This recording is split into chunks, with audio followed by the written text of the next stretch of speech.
لفظ شیعہ موجود تھا لیکن سنی لفظ نہیں تھا. یہ ہندوستان میں ایجاد ہوا.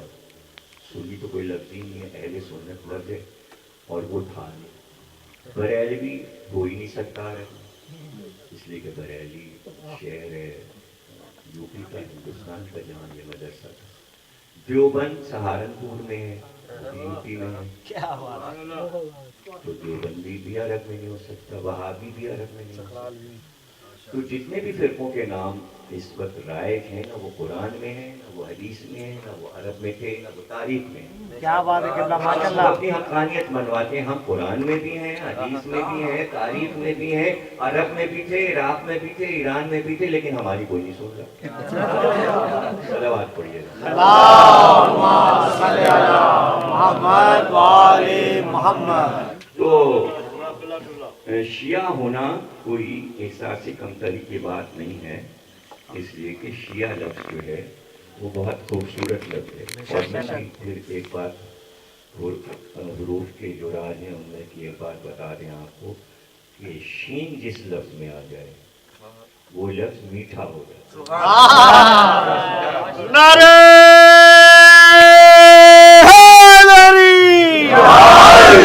اب آپ اسے آزما لیجیے گا. مطلب یہ تو ایسے چھوٹے چھوٹے فارمولے دے رہا ہوں کہ جو آپ لیٹے لیٹے بستر پہ عمل کر سکتے ہیں. شین کہیے گا، آنکھ کھلے صبح کو شین کہا، اس کے بعد یاد کیجیے گا شین سے کیا کیا. شیرین، میٹھا، شیر، شیر خورما، اور مٹھاس بڑھتی چلی جائے. شبنم، حالانکہ آگ ہے شعلہ لیکن شین نے اس میں خوبصورتی پیدا کر دی. سمجھے نا. تو شین جہاں آ جائے گا اس میں مٹھاس آ جائے گی. تو شیعہ اور نقطے سے ہی سارا معاملہ ہے. کیا بات شین ایک ہی طرح لکھا جاتا ہے لیکن نقطہ جب آ گیا تو شین ہو گیا، نقطہ نہ رہا تو سین ہو گیا. تو ہم میں نقطے کے ہیں. نقطہ جو ہے وہ بے کا ہے. اگر بے میں نقطہ نہ ہوتا تو لیٹا الف ہوتا. نقطہ ہی ساری ترکیب بناتا ہے. دو نقطے ہو جائیں تو تے ہو جائے، تین نقطے ہو جائیں تو سے ہو جائے. جیم کے پیٹ میں نقطہ ہو تو جیم ہو جائے، نہ ہو تو ہے ہو جائے، اوپر ہو جائے تو سے ہو جائے، سے میں ہو تو ایک ہو جائے، تو سے ہو جائے، دو ہو جائے تو پانچ ہو جائے. تو نقطہ جو ہے وہی فیصلہ کرتا ہے اور نقطہ ہمارے پاس ہے. یعنی حاجی نعرہ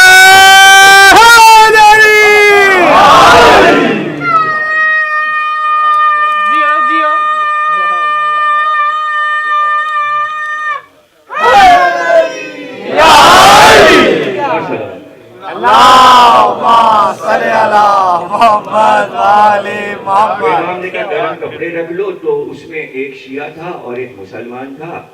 تو شیعہ سے دوسرا دوست اس کا کہنے لگا عجیب ہے یہ تمہارے امام، تم ان کو امام کہتے ہو، گرمی کا عالم دیکھو اور گرم کپڑے رکھوائے ہیں پہننے کے، اوڑھنے کے اور بچھانے کے.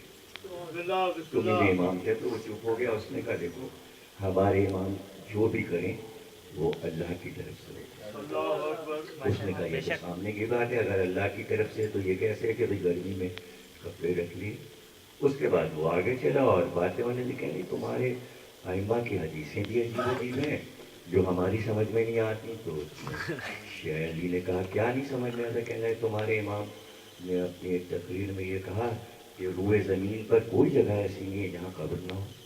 اب دیکھو یہ اتنا بڑا صحرا ہے اور ہم لوگ چل رہے ہیں یہاں ایک بھی قبر نہیں نظر. وہ بھی چپ ہو گیا.